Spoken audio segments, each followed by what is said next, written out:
There's something about AI that nobody's talking about. You're gonna hear a lot about how intelligent AI is becoming. Seems like every month the models that power AI get smarter and smarter, they can do more things, they become more capable.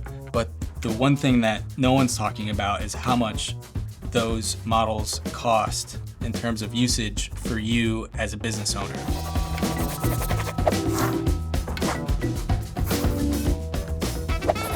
Hi, I'm Jack Thompson at TMA Accounting, and the topic of AI has been incredibly interesting to me over the last couple years. But there's this underlying information that's really not being shared with us as consumers of AI, and that's the cost. Why is cost worth caring about? Going through and auditing exactly what you're using on the month-to-month basis versus what you're paying for is a healthy exercise. And lately, the newest item in that group is AI. AI providers like Anthropic, ChatGPT, Gemini, they all offer free accounts, but there's a limit. I think it's important, as a business owner to really start paying attention to how much money you are spending on AI and just software expense in general. So let's talk about what your AI bill might look like.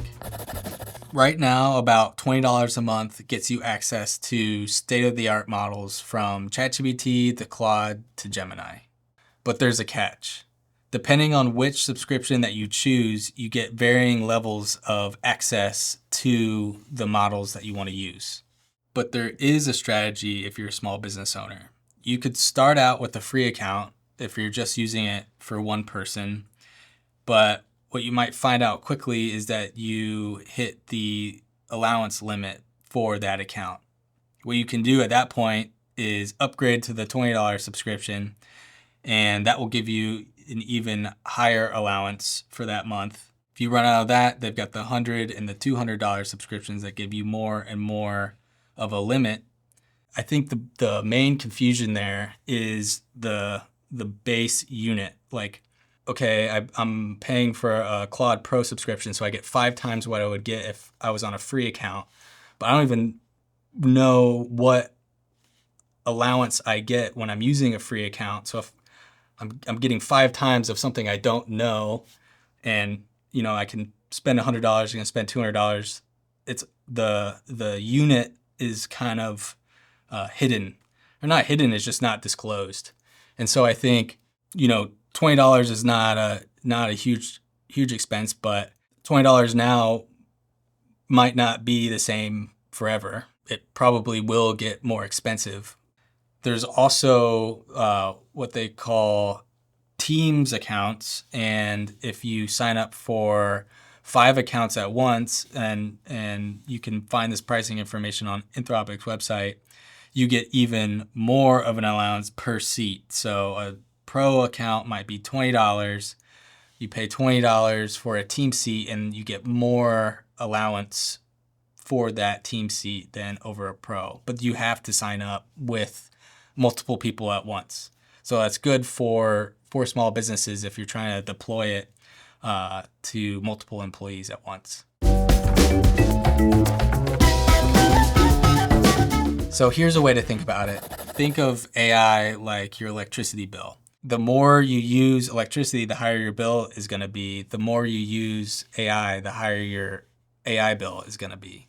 But underlying the subscription fees is a unit called a token. And what a token is kind of that underlying unit that comes with AI usage. When you pay for an AI subscription, they're giving you an allowance of tokens. You don't know exactly how many tokens you're getting. It's determined on demand, but it does exist. And you're going to run into this unit of AI. You're going to run into tokens when you've maxed out your subscription for the month. So you say you're paying for a $20 Claude Pro subscription. You run out of this unknown amount of allowance that they gave you. So you've spent it all, you're at 100% usage. There's nowhere else to go other than you can upgrade from the $20 subscription to the $100 subscription or the $200 subscription. But let's say you've maxed out the $200 subscription. There's nowhere up to go other than paying this sort of metered connection to Anthropic. And it's the same for Gemini. It's the same for Claude. If you hear people talk about using Claude's API or connecting to ChatGPT, the console, this is what they're talking about. You're going to start paying per token. The way that the latest Opus 4.8 is priced is every million tokens that you send to Anthropic, it's $5. Every million tokens you receive from Anthropic, it's $25. And that's for the prices are cheaper for the Haiku and Sonnet models, and it's more expensive for Fable, but just using Opus as our kind of our benchmark, that's how much it's going to cost. So a million tokens kind of sounds like a lot. Really, what a token is it's words or one word. It's a small amount of text, like basically the smallest amount of text you can break it down into. It's not exactly word to token, but think of it like that. A good comparison would be 8 novels. So a million tokens would be about 8 novels. So if you were to send that amount of text, would be $5. To receive that amount of text, it's $25. So already right there, if you've sent and received a million tokens, that's $30. And a pro subscription is $20. So already that seems like a great deal. Where is this all going? And will these AI companies ever be clear with us about what we're paying for? A research firm called SemiAnalysis bought every Claude and OpenAI plan and maxed them out. Both AI labs offer a $20, a $100, and a $200 subscription. SemiAnalysis maxed all these out. So they used the entire allowance for all the subscriptions, and then they compared that usage to what that same usage would cost if you're paying the metered rate, if you're paying by token. And they found something interesting when they used their Claude Pro subscription, which is a $20 a month subscription. They ended up getting a $400 value. And again, that is a maxed out $20 plan. They ended up getting $400 worth of tokens. Same, and it only gets better. So with the $100 Claude subscription, they got $2,000 worth of usage. For the $200 plan, they got $8,000. It's relatively the same for ChatGPT. It's even a better deal with the ChatGPT plans. If we look at the maxed $200 a month ChatGPT plan, they ended up getting $14,000 worth of token usage. So what we can determine from these AI subscriptions is that they're heavily subsidized, and it's a great deal for the consumer, at least right now, because while these models are getting better month to month, it seems like every month there's new news of some best and greatest, smartest AI model that's coming out. You need to switch over to ChatGPT, or Anthropic's got a new thing, or Gemini's.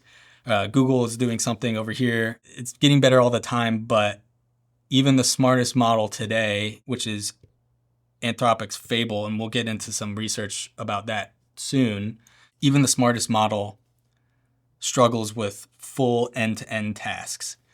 And there's the concept of a benchmark, and basically think of a benchmark as like a test. If I were to hand you a test, and this test could be on any subject or multiple subjects, and I give you a grade based off of how well you do on that test, they do the same thing for AI models. So when a new smartest AI model, when you hear people talking about how intelligent something is or how capable the model is, they're basing it off of benchmarks. So how do we measure value? And how do we use AI for what it's good for? I think there's examples of what AI is good at, transcribing meetings, doing marketing, drafting emails, doing general questions and answers. It's great at searching the web and summarizing results making information right at your fingertips. It can do basic math. It can spin up a website if you want it to.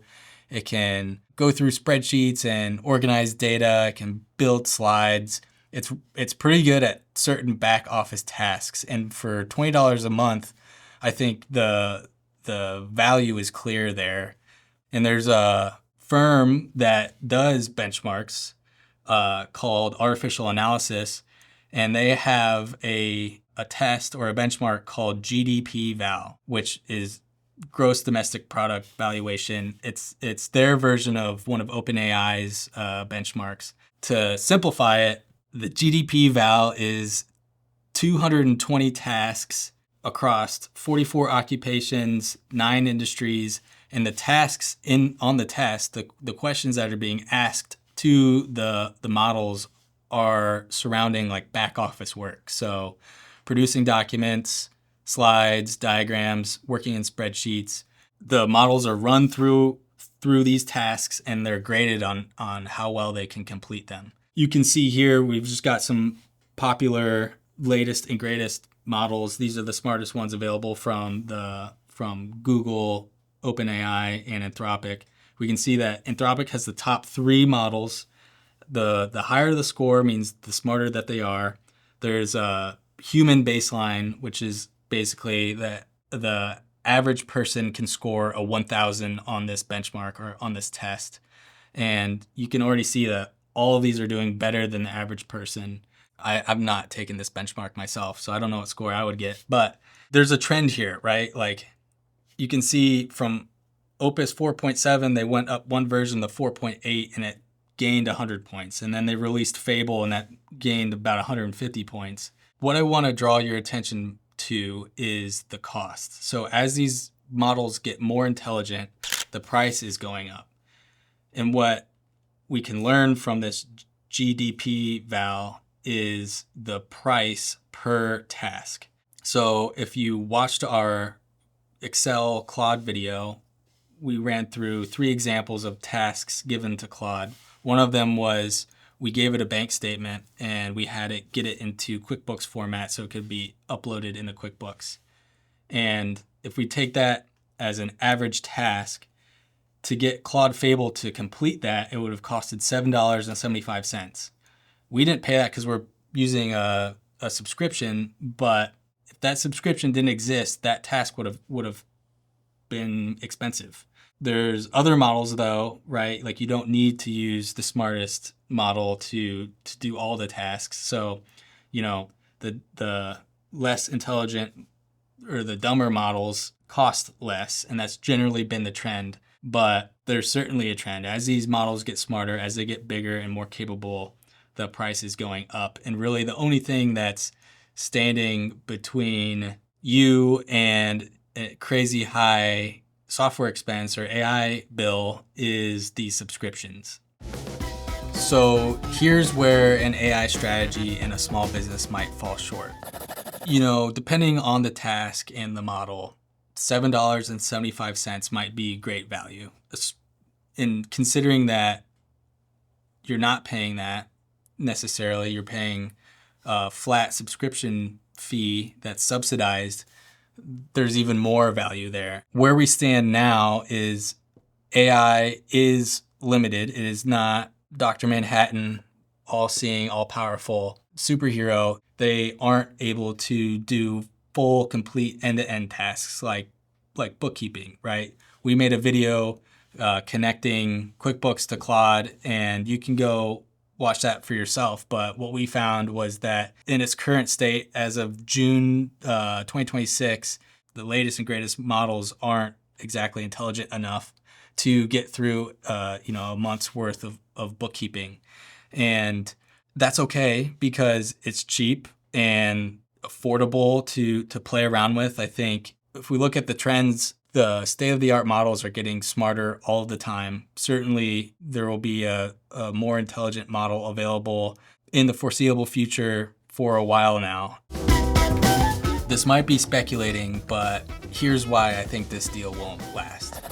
In general, as these models get smarter, they get more expensive.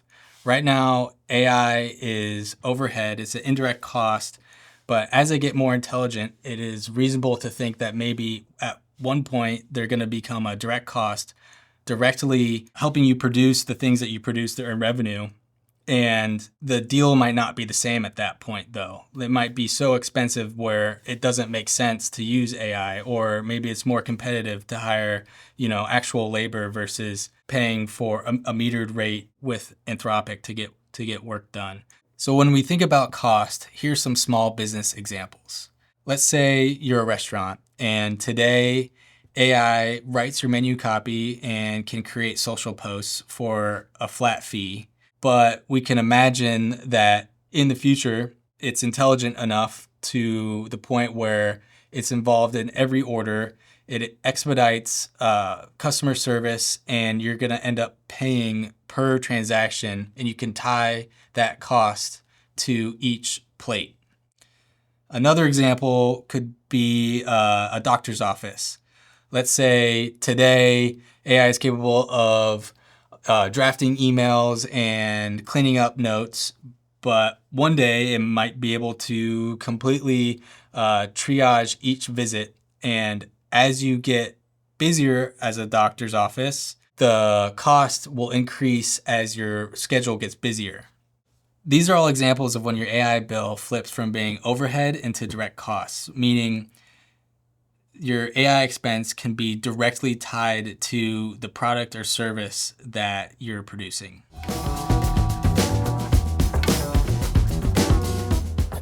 So it's hard to say what's going to happen in the future, but based off of trends, AI is getting smarter every single day, and it's also becoming more expensive every single day. But there is a way to measure it.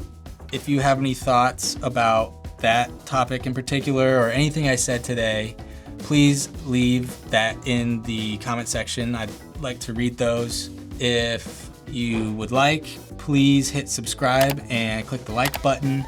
If you want to learn more about what we do at TMA, click the link in the description. Thank you and have a nice day.